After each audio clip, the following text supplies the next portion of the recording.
Salam dan bahagia, perkenalkan saya Lufebi Alistanini dari kelas 4A8 Manajemen dengan NIM 2019-008299.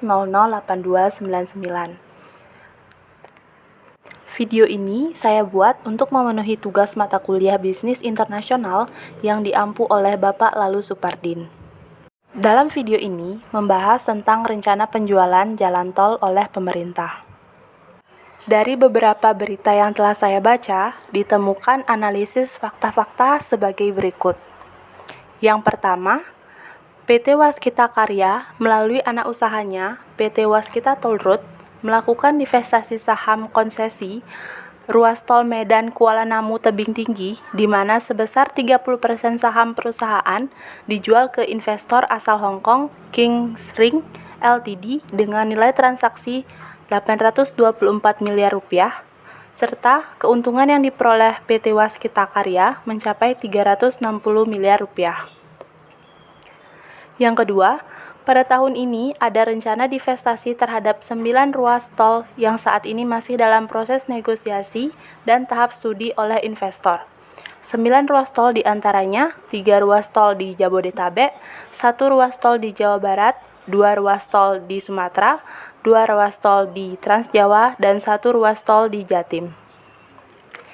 Ketiga, dana yang diperoleh oleh PT Waskita Karya dari hasil divestasi tersebut akan dialokasikan untuk memenuhi kewajiban perseroan kepada kreditur, dan sisanya digunakan sebagai tambahan modal untuk melanjutkan operasional perusahaan dengan keuangan yang lebih sehat dan investasi proyek infrastruktur lainnya.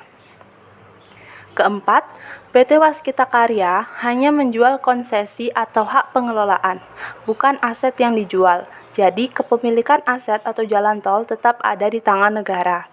Setelah waktu pengelolaan atau konsesi habis, maka hak mengelola jatuh kepada pemilik aset. Selanjutnya, apakah ada keuntungan dan kerugian dari rencana penjualan jalan tol tersebut?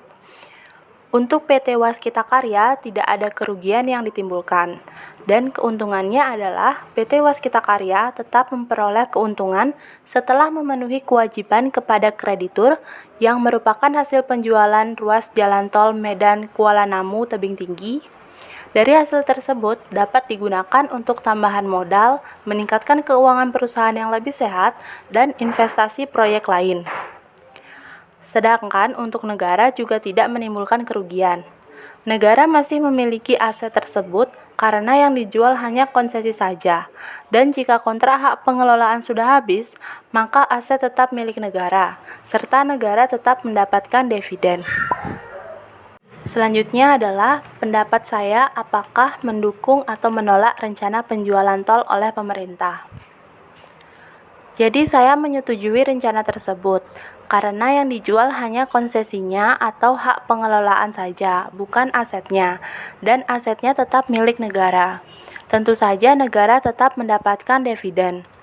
Penjualannya pun dilakukan selama beberapa tahun, jadi jika kontrak telah berakhir, maka aset masih tetap milik negara.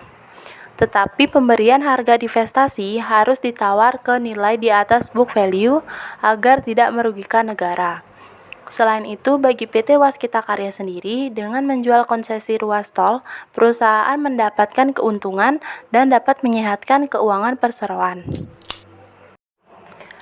Baik, itu saja penjelasan dan pendapat dari saya. Jika ada salah kata, saya minta maaf. Sekian dari saya dan terima kasih. Salam.